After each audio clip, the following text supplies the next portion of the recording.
오늘 말씀은 사랑을 입은 사람, 사랑을 입은 자라는 제목으로 나눕니다. 부모가 자녀를 사랑하는 것은 매우 기본적이죠. 본능적입니다. 그러면서 일방적입니다. 그러나 모든 자녀가 다 부모의 사랑을 잘 받고 자라지는 못합니다. 왜냐하면 가정에 문제가 있는 그런 역기능적인 가정의 자녀들이 있고요. 또 싱글맘이나 싱글데디로 있는 외짝 가정의 자녀도 있습니다. 또 이혼한 가정의 자녀도 있습니다. 그리고 부모 없이 고아로 자라난 그런 사람도 있습니다. 이런 가정의 자녀들은 어딘가 모르게 사랑의 결핍 증세들이 나타나게 됩니다.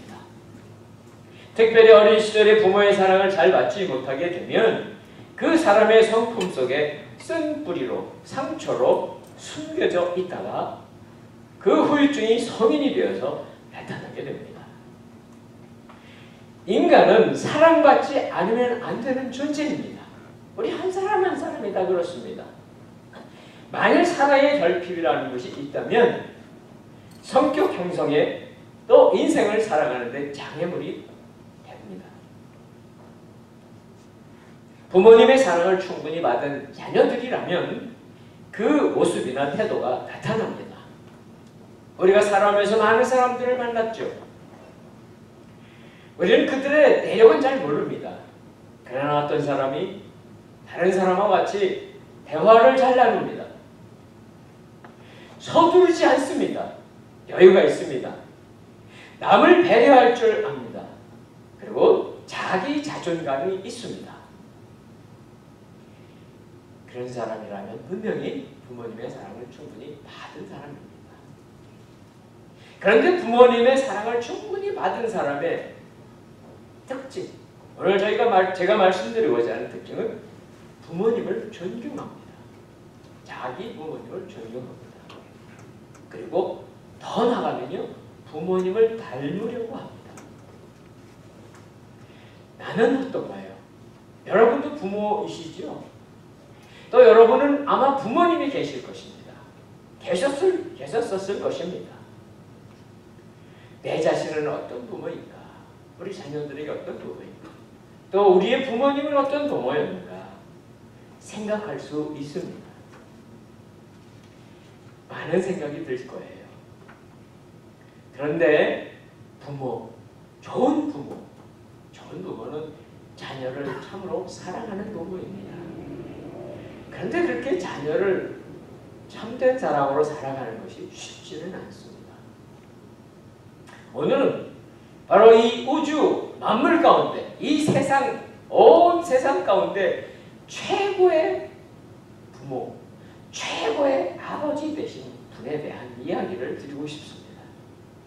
바로 하나님 아버지십니다. 우리 1절 같이 보십니다. 1절 같이 읽을까요? 1절 시작.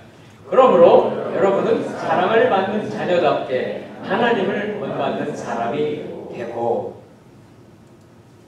인간은 하나님을 잘 알지 못했습니다.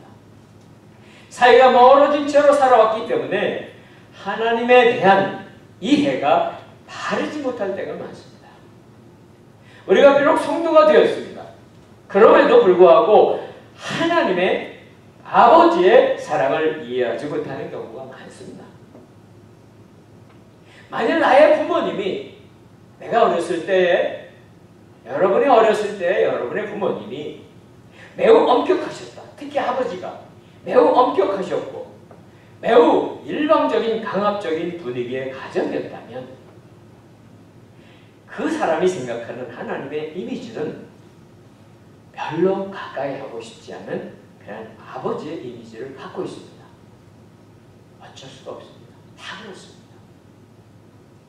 하나님은 누구이십니까? 하나님은 온 우주 만물의 창조주이시죠. 너무 크세요. 우주 만물을 통치하시는 분이세요. 보이지도 않으세요. 그렇지만 그 하나님은 우리를 자녀 삼아주신 아버지라고 우리가 고백하는 분이십니다. 세상의 아버지는 간혹 허물이 있습니다. 저도 아버지이지만 아버지로서 저도 약점이 있습니다. 부족한 부분이 있습니다. 그러나 하나님 아버지는요, 이 세상에 있는 아버지하고 다르십니다. 그분은 허물이 없으세요. 부족한 것도 없으세요. 편애하지 않으십니다. 인간은 편애할 수밖에 없어요. 그리고 강압적이지 않으십니다. 절대로 강압적으로 안 하십니다. 가장 온전한 사랑을 베푸시는 아버지, 그분이 하나님이신 것을 믿으시기를 바랍니다. 그분이 나의 아버지세요. 하나님께서 우리를 처음 창조하실 때는 하나님의 가장 완벽한 형상과 모양으로 우리를 만드셨다고 성경에 기록되어 있죠. 그런데 그 하나님의 형상이 죄로 말미암아 깨어졌습니다. 그래도 하나님은 우리를 향해 그분의 사랑을 변치 않고 항상 베풀고 계세요. 믿는 자에게 더 많은 사랑을 베풀고 있지만 사실은 이 땅에 사는 모든 믿지 않는 자를 포함해서 하나님은 사랑하십니다. 어떻게 하냐고요? 이 땅에 사는 모든 사람들은요, 다 자기가 건강해서, 그렇죠? 일 잘하고 자기가 지식이 많아서 좋은 직장 다니고 자기가 정말 상술이 뛰어나서 돈을 많이 번다고 생각하죠? 어디서 온 겁니까? 우리 태어날 때 아무것도 가지고 오지 않았어요. 우리는 빈몸으로 온 사람들이에요. 다 하나님의 것이거든요. 세상 사람들은 그렇게 생각할지라도 우리는 하나님이 다 살피시고 사랑하시는 그런 흔적을 수도 없이 우리에게 베풀어 주셨지만 그걸 잘 모릅니다. 마치 햇빛이 비출 때, 지금 대낮이니까 햇빛이 쨍쨍 비치죠. 구름이 껴 있습니까? 겨울에? 그래도 햇빛은 비춥니다. 밤이 되면 햇빛이 없어집니까? 계속 비추고 있습니다. 하나님의 사랑은 그렇게 비춰지고 있어요. 우리는 하나님의 자녀입니다. 하나님의 자녀, 바로 아버지 되신 하나님을 모시고 사는 사람들입니다. 물론 하나님의 자녀가 어떤 존재인가는 제가 에베소서의 1장, 2장, 3장, 4장 통해서 여러 번 말씀드렸죠. 참 존귀한 자입니다. 그런데 우리는 오늘 그 하나님의 자녀로서 새로운 하나님의 존재로서 어떻게 살아야 되는가 하는 것을 생각해 보는 거예요. 1절에 보면 이렇게 나오죠. 여러분은 사랑을 받는, 누구의 사랑을? 하나님의 사랑을 받는 자녀답게 하나님을 본받는 사람이 되십시오 라는 말씀이에요. 제가 말씀드린 대로 부모님의 사랑을 풍족하게 받은 자녀들, 그들은 부모님 존경합니다. 그리고 부모님 사랑합니다. 그리고 부모님을 닮으려고 합니다. 우리는 어떻게 해야 되겠습니까? 우리는 하나님의 성품을 본받는 게 뭐예요? 닮아가는 겁니다. 하나님을 닮아가려고 애를 쓰는 것입니다. 그런데 만일 자녀된 사람이 그 부모님을 두려워하면, 특히 아버지를 두려워하면 가까이 하기 싫습니다. 사랑할 수도 없습니다. 담기는요, 난 절대 저 사람같이 되지 않을 거야. 다짐입니다. 하나님도 마찬가지세요. 정말 하나님, 우리가 자녀이지만 하나님 무서워할 수 있잖아요. 여러분 혹시 하나님 무섭지 않으세요? 무서워하면서 살 수 있어요, 사람들이. 왜냐고요? 맨 처음 만들어진 하나님께서 창조하신 가장 좋은 환경에 만들어 놓으신 그 에덴 동산에서 살던 사람이 아담이에요. 하와예요. 그들이 언제 하나님을 무서워했는지 아세요? 죄 졌을 때 무서워합니다. 그들은 나무 뒤에 숨었습니다. 숲속 나무 뒤에 숨어 있었던 아담의 모습은 우리들의 모든 아담의 후손들 가운데 똑같이 있습니다. 바로 죄라고 하는 것이 하나님과의 사이를 이렇게 만들어 놓은 겁니다. 이 문제를 해결하지 못하면 하나님 앞에 갈 수 없고요. 하나님의 사랑을 우리가 정말 풍성하게 누릴 수가 없다는 것이에요. 우리의 옛사람, 그 옛사람의 문제, 바로 죄의 문제를 해결하지 못하면 우리는 욕심을 따라 살 수밖에 없는 존재입니다. 그렇지만 예수 그리스도를 우리가 영접하고 그분을 나의 인생의 주인으로, 십자가에 그 주님이 돌아가셨을 때 나의 모든 죄와 허물을 그곳에 박았을 때에 하나님은 나의 아버지가 되셨어요. 우리를 자녀 삼아 주셨어요. 모든 죄를 다 도말해 주셨어요.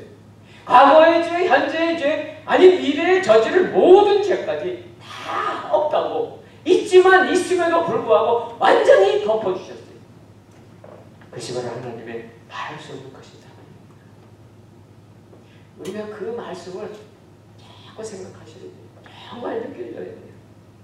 그러니까 우리가 착하게 살았고, 우리들이 사람들을 보기에 정말 대단하게 탁월한 사람으로 살았고, 그런 것이 아니고, 혹은 우리가 정말 엉망진창으로 살았다 할지라도 그것도 아니고 상관없이 오직 믿음만 보시고 하나님은 그렇게 해주셨다는 거예요. 하나님 어떻게 해주셨다고요? 로마서 8장 32절 제가 가끔 보여드리는 말씀이에요.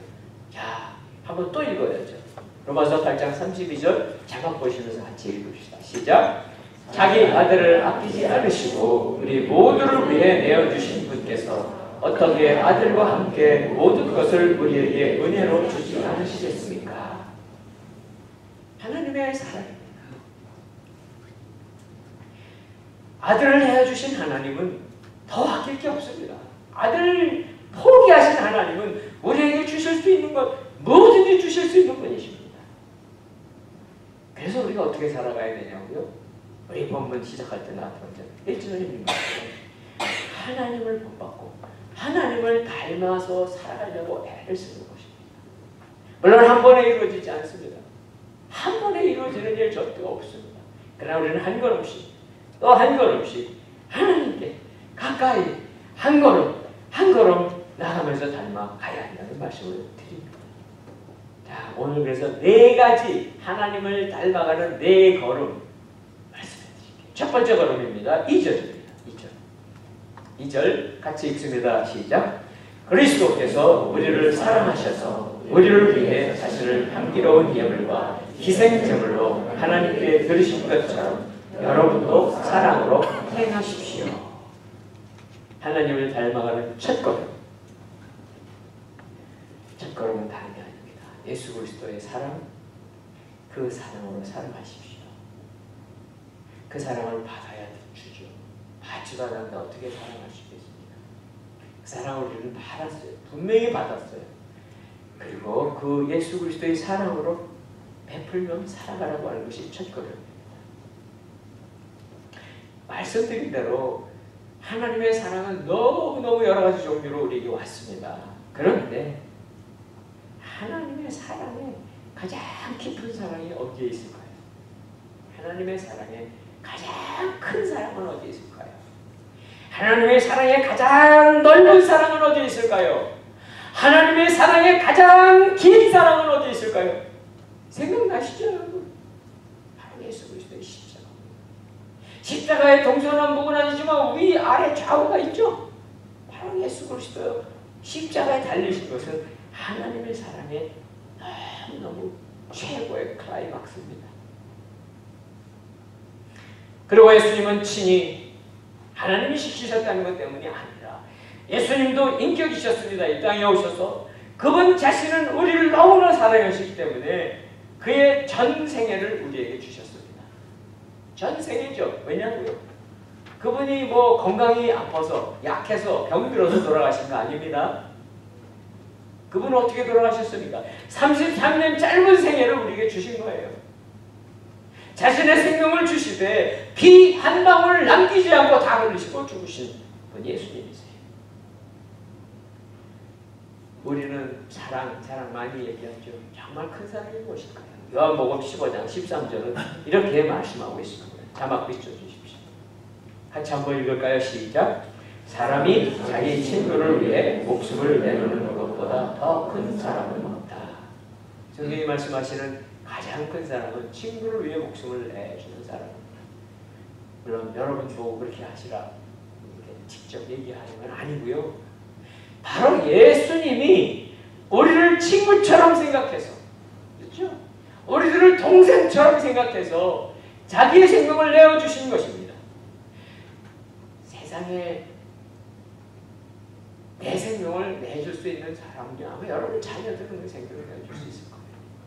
여러분이 그런 세상의 일들은 있습니다. 그러나 대부분 세상에 일어나는 그런 의인들의 죽음, 자기 생명을 던지고 누군가를 위해서 죽은 사람들의 얘기는 그렇게 할 만한 사람이고 그렇게 할 만한 대상이었기 때문에 그런 것뿐이에요. 그런데 만일 그 대상이 죄인입니다. 악한 자입니다. 그렇게 할 수 없습니다. 그런데 예수님은 바로 그러한 사람들조차 나는 비록 감옥에 갔지 않다 하더라도 감옥에 가 있는 사형수라고 할지라도 그를 위해서 목숨을 내어주신 거예요. 주님은 친히 그렇게 말씀하셨습니다. 나는 선한 목자다. 선한 목자는 양들을 위해서 자기 생명을 내놓는다고 말씀하셨습니다. 예수님이 우리를 보시잖아요. 생명을 주시면서 우리를 볼 때에 우리들의 모습, 현재의 모습, 아직도 옛사람의 모습이 남아있는 그 모습을 보신 것 아니라는 거예요. 실망스러운 우리의 모습을 보면서 그 있는 그대로 사랑하신 거예요. 장차 우리가 예수 그리스도 안에서 변하게 되는 그 모습을 기대하시면서 그렇게 하신 거죠. 예수님은 절대로 나를 통해서 무슨 덕을 배우려고 하시는 건 하나도 없습니다. 우리가 예수님을 통해 우리에게 보여주신 하나님의 크신 사랑, 그 사랑을 우리가 정말 경험한다면, 깨닫게 된다면 우리는 하나님의 말씀대로 1절에 있는 말씀대로 하나님을 닮아가고 싶습니다. 그래서 예수님의 그 사랑을 나도 사랑을 하고 싶습니다. 이렇게 살 수 있다고 말씀하시는 거예요. 그리고 그렇게 살라고 말씀하시는 거예요. 사실 예수님은요, 복음서에 보면은 그분은 참 젊으신 30대까지는 목수일을 하셨잖아요. 한 가정의 장남으로서 목수일을 하셨어요. 그거야 누구나 다 하는 거죠.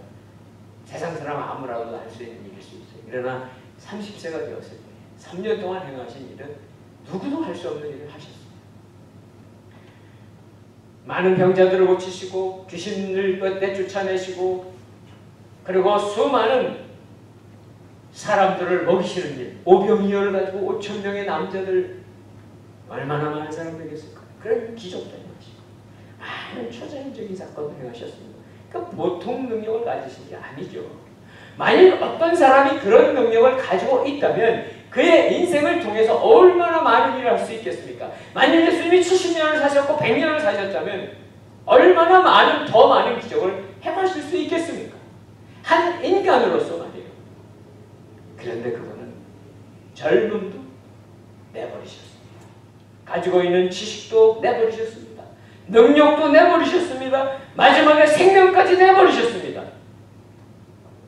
하늘 보좌를 버리고 이 땅에 오신 하나님이셨던 그분. 이 땅에서 사신 삶은 비천한 삶이죠. 고난과 핍박과 조롱을 다 통과하셨습니다. 결국엔 우리 한 사람 한 사람을 위해, 나를 위해 십자가에 못 박혀 죽으신 거예요. 내가 착해서가 아니고요.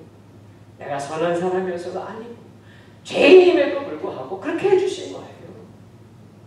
그 큰 사랑의 정말 우리가 느껴지고 그 사랑에 내가 눈물 흘릴 수 있다면 이제 그러면 우리는 그 예수님의 사랑을 행하면서 베푸면서 살 수 있게 되는 것을 믿으시기 바랍니다. 두 번째입니다. 하나님을 닮아가는 두 번째 걸음은 3절 보겠습니다. 3절 같이 읽습니다. 시작. 음행과 온갖 더러운 것과 탐욕의 말은 여러분의 입 밖에도 내지 마십시오. 그렇게 하는 것이 성도에게 합당합니다. 또 5절입니다. 5절 비춰주십시오. 5절 같이 읽습니다. 시작. 여러분은 이 점을 확실히 알아두십시오. 음행하는 사람이나 더러운 일을 행하는 사람이나 탐욕을 가진 사람은 우상 숭배를 하는 사람으로 모두 그리스도와 하나님 나라에서 유업을 받을 수 없습니다. 우리는 하나님의 자녀들입니다. 분명히 하나님의 유업, 바로 아버지 되신 하나님의 유산을 받을 수 있는 그러한 특권을 가진 사람임에도 불구하고 5절 끝에는 뭐라고 말씀하세요? 하나님의 나라에서 유업을 받을 수 없습니다. 상속자의 상속권을 박탈당할 수 있습니다. 그 말씀이에요. 자, 그럼 무엇일까요? 하나님을 닮아가는 두 번째 걸음은 이전에 옛사람의 죄악의 모습들을 끊어내는 거예요. 다 끊어내는 거예요. 우리가 주님을 만나기 전에 살았던 우리들의 삶의 가치관이 있습니다. 누구나 다 가치관이 있습니다. 자기 나름대로 가치관이 다 있습니다. 생활 습관도 있습니다. 우리들에게 너무 익숙해 있죠. 그래서 우리 인격과 성품의 일부분이 이미 돼버렸습니다. 결코 깨어내기 어렵습니다. 없어지기가 어렵습니다. 그래서 우리가 하나님을 얘기하고 예수님을 얘기하면 어딘가 어색한 거예요. 뭔가 어색한 거예요. 그리고 이전의 습성이 편하고 그때로 자꾸 돌아가게 되는 그러한, 이 말하자면 자꾸 끌어당기는 거예요. 그런데 오늘 말씀하시죠. 이전의 습성으로 돌아가지 말라고. 그것이 두 번째 걸음. 여기 세 가지가 나와요. 3절, 5절에 나오는 똑같은 세 가지가 나옵니다. 음행입니다. 온갖 더러운 것입니다. 탐욕입니다. 사실 이런 내용을 제가 자세히 설명을 하고 싶지 않습니다. 왜냐하면 다 좋지 않은 내용들이기 때문에. 그러나 일부는 좀 해야 됩니다. 사도 바울 당시에 지금 에베소의 편지를 쓰고 있지만 그 사도 바울 당시는 정말 헬라 문화 시대입니다. 그렇죠? 로마 시대이지만 문화는 헬라 문화가 그대로 이어져 오고요. 로마 문화나 헬라 문화나. 그 당시에 헬라의 모든 도시들이, 특별히 에베소 항구 도시입니다. 고린도도 항구 도시지만 그런 항구 도시에 공창, 그렇죠? 공창 제도가 성행했습니다. 특히 에베소에는요, 아데니 여신의 신전이 있었고 그곳에서는 신전의 창기가 있었습니다. 사회 전체가 성적으로 문란한 시대입니다. 그러니까 성적 문란이라고 하는 것은 뭐 도덕에 들어가지도 않았어요. 헬라 시대. 그랬던 에베소에 그런 과거가 있었던 이방인들이 복음을 듣고 그리스도인이 되었습니다. 그리고 그 당시의 그 도시, 에베소 도시나 그 초대 교회가 세워졌던 도시들의 문화는 아직도 문란한, 음란한 문화가 가득 차 있는 곳입니다. 요즘으로 생각하자면 환락의 도시 라스베가스, 모르겠어요. 라스베가스에 겉만 봤습니다. 라스베가스에다가 복음을 전하기 위해서 복음의 전진 기지를 세운 거나 마찬가지가 그게 사도 바울이 한 일이에요. 성경은요 참 특별한 책입니다. 성경은 바로 거룩한 경전 이전의 성경, 거룩한 책입니다. 그러니까 거룩한 책이라면 다른 종교의 책들은 다 그렇습니다. 이 부끄러운 이야기, 추억 이야기는 뺍니다. 성인들의 얘기 중에서 부끄러운 얘기 빼야죠. 그러나 성경에는 들어있습니다. 대표적인 게 뭘까요? 바로 하나님께서 내 마음에 합한 자, 가장 하나님을 영화롭게 했었던 사람, 이스라엘 왕 중에 위대한 왕, 다윗 왕. 만일 사람이 책을 썼다면 다윗 왕의 너무 착한 부분, 좋은 부분 너무 많습니다. 그것만 다 써도 책이 충분하고 다른 이야기 감춰야 됩니다. 부끄러운 이야기 감춰야 돼요. 성경은 그렇지 않습니다.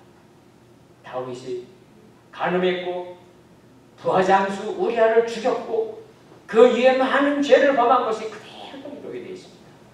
왜냐고요? 성경이기 때문에 그렇습니다. 그것은 바로 하나님께서 다윗이라고 하는 한 인간을 보여주시는 것뿐만 아니라 바로 우리도 똑같다고 말씀하시는 거예요. 우리의 모습 속에도 똑같은 것이 있다. 바로 인간의 죄라고 하는 것이 어떤가를 깨닫게 하시기 위해서 그렇게 기록해 놓으신 거예요. 오늘 바울을 통해서 하나님은 말씀하고 있습니다. 에베소 성도들에게만 아닙니다. 오늘날 살아가고 있는 이 현대에 있는 우리들에게 똑같이 말씀하고 계셔요. 이 현대 우리가 사는 이 세상은 어찌 보면 초대교회 세상보다 더 하면 더할지 덜하지 않습니다. 왜냐고요? 이제는 다 안 보이는 척 하지만 성을 다 상품으로 다 활용합니다. 광고 매체 다 그렇습니다. 특별히 이제는 인터넷과 SNS가 온 세상이 다 퍼져 있습니다. 저는 사실 청소년들이 너무 위험한 시대에 살고 있다고 생각해요. 여러분의 자녀들이 그렇게 위험한 시대에 살고 있습니다. 우리들도 그렇게 살았지만 지금은 더해요. 우리 어린아이들이 몇 살에 음란물을 접하는 줄 알아요? 뭘 통해서 접하는 줄 아세요? 다 아시죠? 제가 설명할 필요 없죠. 몇 학년서부터 접하는지 아세요? 설명 안 할게요. 너무 빨리 접합니다. 길은 여러분이 감독할 수 없잖아요. 그 아이들을 일일이 쫓아다닐 수 없습니다. 막 막는다고 막아지지 않습니다. 이 시대가 그렇게 험한 시대가 되고 말았어요. 뿐만입니까? 이제는 뭐 동성애 문화, 교회도 교단도 받아들이는 때가 됐습니다. 어떻게 하면 좋습니까? 어떻게 우리 자녀들을 키울 것이며 우리가 어떻게 살아남을 수 있습니까? 이 시대가 그래요. 그런데 이런 성적 타락의 동기가 무엇일까요? 철저한 인간 본의의 생각입니다. 철저한 인간 중심적이고 자기 중심적이고 이기적인 욕심에서 시작합니다. 하나님은요, 구약성경에 우리 신앙생활 하시는 분들 다 구약성경 다 잘 모르고 그러시지만 사실 구약성경은 좀 고리타분 이야기 한 이야기, 특별히 십계명 얘기하면 아이고 뭐 그런 얘기를 오늘 같은 이 계명천지에 그런 얘기를 하십니까? 하는 사람도 있습니다. 아니 성도도 있습니다. 근데 이 얘기가 십계명의 7계명이에요. 7계명. 왜 그러하셨을 줄 아세요? 하나님이 십계명에 금한 거는 사실 너무너무 중요한 걸 금하신 거예요. 오늘도 똑같이 지키셔야 됩니다. 절대 지키셔야 됩니다. 하나님이 지키시게 하신 건 하나님을 위해서가 아니에요. 바로 우리를 위해서입니다. 나와 내 가정을 위해서입니다. 바로 이 7계명 음행으로 인해서 가정이 깨어집니다. 자녀들이 흐트러집니다. 그 인격이 파괴됩니다. 사회가 망가지는 길로 가는 거예요. 하나님이 이 세상이 망해져도 지구 하나 없어도 하나님 상관없으세요. 하나님이 그게 중요해서 그렇게 한 게 아니라 바로 우리를 위해서 이렇게 말씀하시는 거예요. 자, 다음으로 보면은 음행 이외에도 온갖 더러운 것들이 사람을 어둠 속으로 끌고 가죠. 네, 남을 모함하는 일, 사기를 치는 일, 뒤에서 수군수군하는 일, 세상에 있는 어떤 철학에 빠지는 일, 점치는 일, 사주를 보는 일, 마약과 알코올에 중독되는 일, 이단 종교에 빠지는 일 너무 많습니다. 그게 이제 그 두 번째 이야기예요. 이 세상에는 인류를 거스르고 정상적인 성품을 망가뜨리는 일이 너무나 많습니다. 그런 일들에서 떠나야 된다는 거예요. 그리고 세 번째, 그 두 번째, 세 번째, 작은 세 번째, 탐욕이에요. 탐욕은 무엇일까요? 자기에게 주어진 것 이상의 소유를 하려고 하거나 하는, 자기에게 주어진 것 말고 다른 걸 자꾸 이렇게 원하는 그런 잘못된 욕구예요. 10계명의 마지막 계명입니다. 10번째 계명. 10번째 계명이 뭔지 잘 생각나시죠? 읽어드릴게요. 내 이웃의 집을 탐내지 마라. 내 이웃의 아내나 그의 남종이나 여종이나 그의 소나 낙이나 어떤 것이라도 내 이웃의 것은 탐내지 마라. 꼭 그게 어디 와서 도둑질하는 것처럼 이렇게 도둑하는 건 벌써 앞에 계명이 있고요. 이것은 탐내는 것조차 하지 말라는 거죠. 탐욕은요, 없기 때문에, 내가 없기 때문에 탐내는 거, 그걸 어떻게 보면 좀 배고픈 사람이 뭐 음식을 탐하는 거 어떻게 보면 정상적일 수도 있어요. 내가 없으니까 더 좋은 거 갖고 싶은 것도 정상일 수 있어요. 그런데 그렇지 않다는 거예요. 어떻게 할 수 있는가? 예수님의 말씀에 나와요. 누가복음 18장에 보면은 부자 관원입니다. 그는 젊은 나이에 높은 고위직의 관원이 됐습니다. 예수님 와서 물어보죠. 선하신 선생님, 영생을 얻으려면 제가 어떻게 해야 합니까? 묻습니다. 그러니까 세상에 있는 건 다 가졌어요.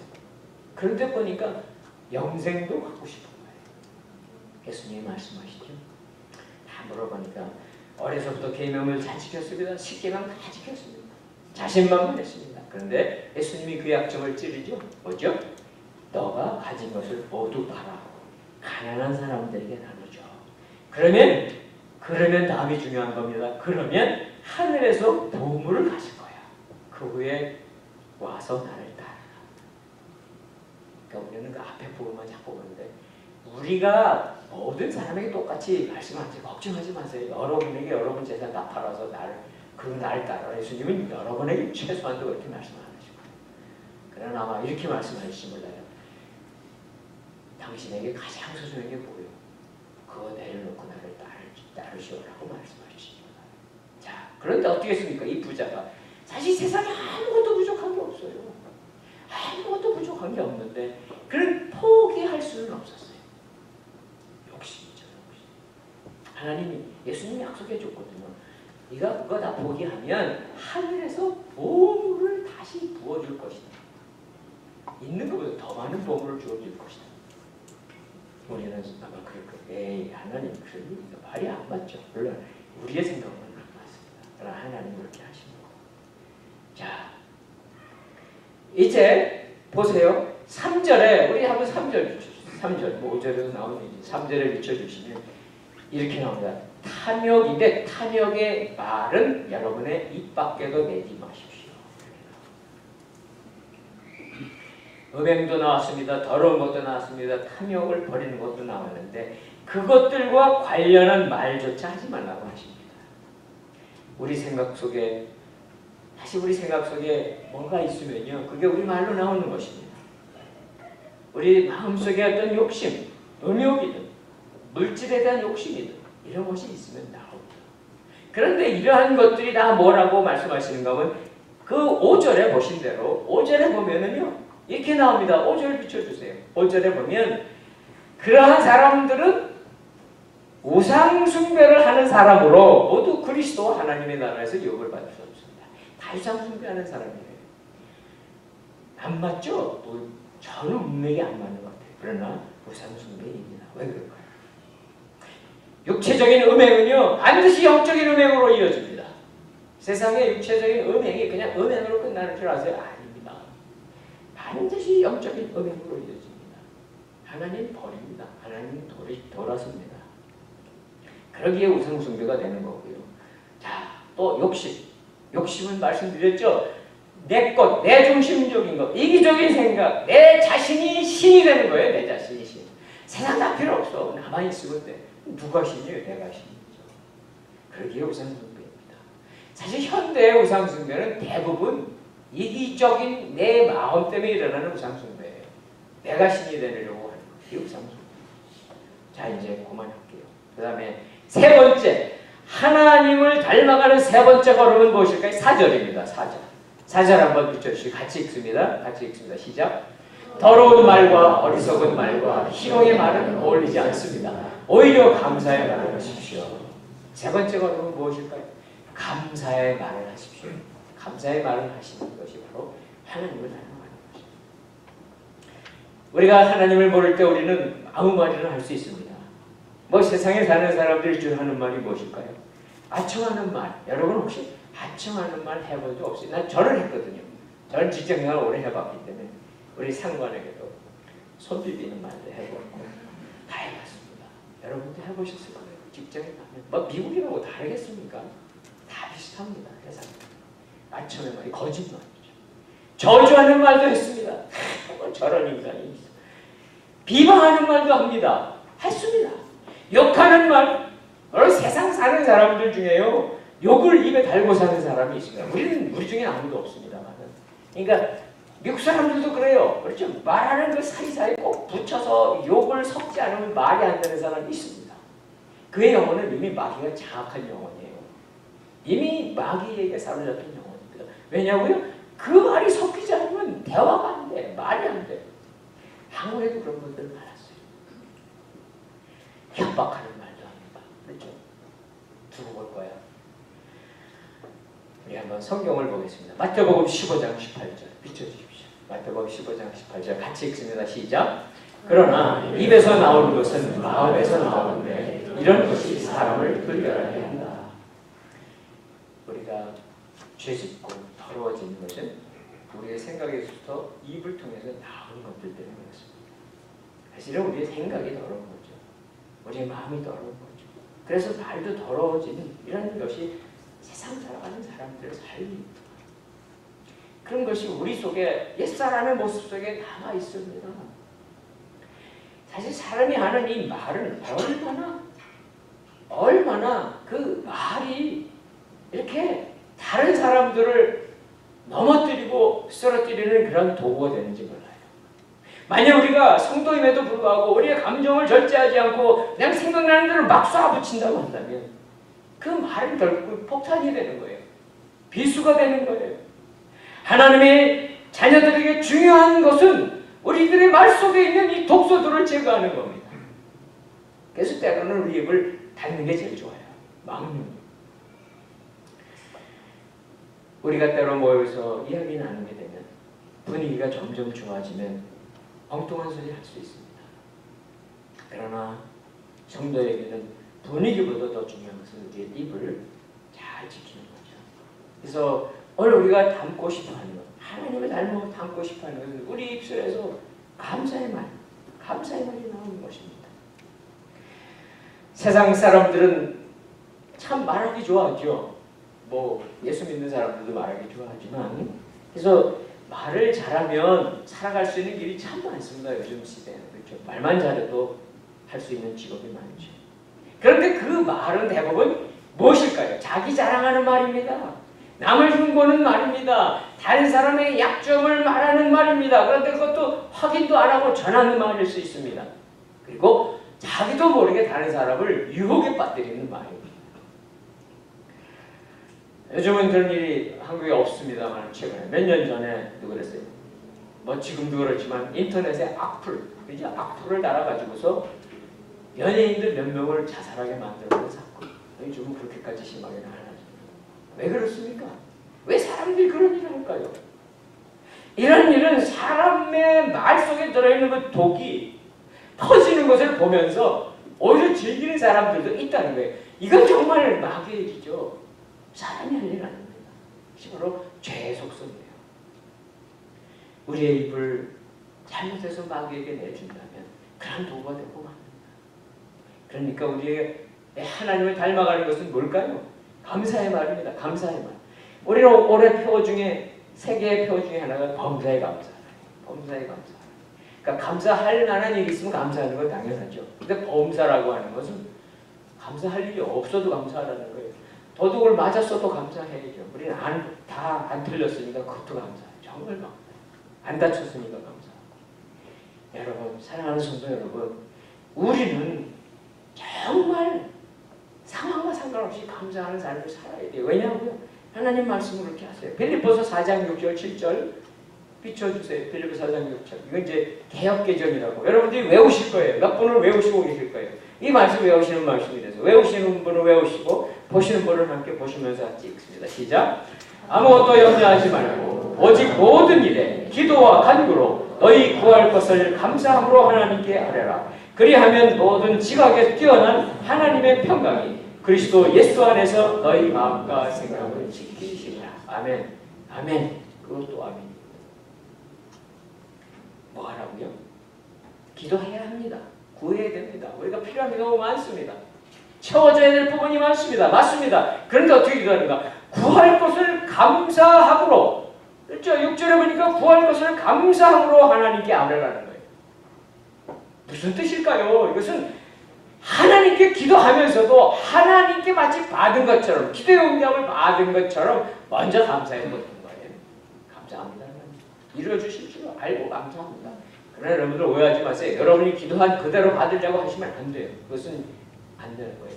하나님께서 더 좋은 걸로 주시지 여러분이 구하고 그거 주시고 끝내지 않으시는 거예요. 그러니까 때로 내가 구하는데 딴 거 주신다고요. 딴 거. 그게 더 좋은 거예요. 때로는 내가 구하는데 그 길이 막히는 거예요. 막히는 게 더 좋을 때도 있어요. 잘못 가면 더 열리는 일이기 때문에 막으시는 하나님, 인도하시는 하나님. 사랑하는 성도 여러분, 우리는 때로 고난 속에서도 어려운 일 속에서도 기도하면서 먼저 감사하는 거예요. 하나님 감사합니다. 제 기도 들어주셔서 감사합니다.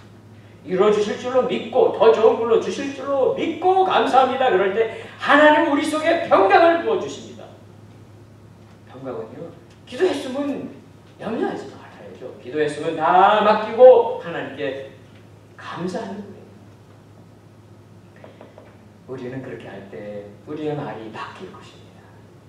우리가 다른 사람의 약점을 봐도 약점을 먼저 보느냐면 누구든지 약점만 갖고 있지 않아요.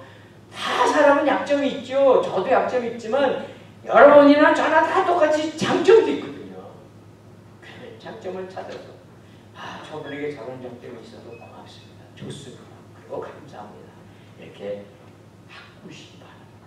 우리는 악을 악으로 갚으시면 안 돼요. 하나님은 그렇게 해서 절대 안 해주세요. 반드시 손으로 악을 갚으시고, 그래서 나쁜 일도 감사함으로 받고 또 감사의 말을 하시는 우리 모두 되시기를 바랍니다. 네, 마지막 끝내야죠. 그죠? 자, 6절, 7절 같이 읽습니다. 6절과 7절 같이 읽습니다. 시작. 아무도 허황된 말로 여러분을 현혹하지 못하게 하십시오. 이런 것들로 인해 불순종하는 사람들에게 하나님의 진노가 임합니다. 그러므로 여러분은 그들의 행위에 동참하는 사람들이 되지 마십시오. 하나님을 닮아가는 네 번째 걸음, 그것은 바로 허황된 말에 현혹되지 않는 것입니다. 그러니까 바로 앞에 세 번째 말은 내가 하는 말에 대한 관한 것이라면, 이 마지막 네 번째 말은 다른 사람들이 하는 말을 들었을 때에 어떻게 하느냐 그거예요.